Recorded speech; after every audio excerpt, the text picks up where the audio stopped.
द्वादश श्रेणी परीक्षा बीसीसी क्लासेस सफलता।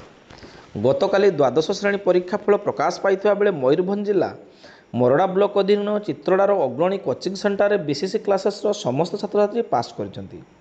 उक्त कोचिंग सेंटर मोट 12 जन छात्र छात्री परीक्षा देइथिबा बेले 10 जन छात्र छात्री प्रथम श्रेणी उत्तीर्ण होइछंती। छात्री रश्मिरेखा महंत, मिकुन महारणा, चंदन महंत गणितर यथाक्रमे 100 रु 98, 97 एवं 96 मार्क रखि अनुष्ठान पर गर्व आनिछंती।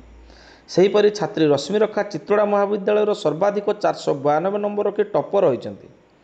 तेबे आज अनुष्ठान तरफ समस्त उत्तीर्ण छात्र छात्री को पुष्पगुच्छ फूलमाल दे संबर्धित करा जायछि।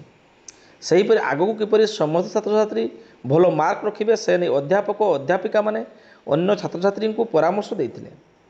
तेबे एपरि सफल मार्क हासिल पाई छात्र छात्री माने अनुष्ठान अध्यापिका अध्यापक मानक श्रेय देइथिले। ए नै कोन कहउचंती छात्र छात्री आसंतु शुणिबा तांको मुहर। नाम मोर नाम चंदन बास्के मु चिदोड़ा कॉलेज पढ़ुथली एवं बीसीसी क्लासेस रे कोचिंग नउथली।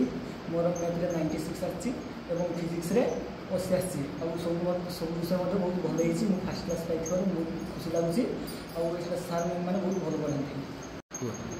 मोना रश्मिरेखा महंत मु चित्रोड़ा कॉलेज रे पढ़ुथली एवं बीसीसी कोचिंग सेंटर रे क्लास नउथली। एठाकर क्लास सब बेले रेगुलर एवं समस्त टीचर्स मैम माने बहुत सपोर्टिव एवं समस्त सब बेले कहंती कि भल मार्क रखा कथा एवं आगू बढ़ा कथा एवं आम बढ़े गर्व एवं से आम मार्क रखिपारु एवं मोर मैथ रे 98% रही एवं केमिस्ट्री 83% रही सब एवं 80% रही मो टोटाल स्कोर हो 82%। तो मुझे बहुत खुशी अनुभव कर धन्यवाद समस्त बीसीसी कोचिंग सेंटर मेम्बर।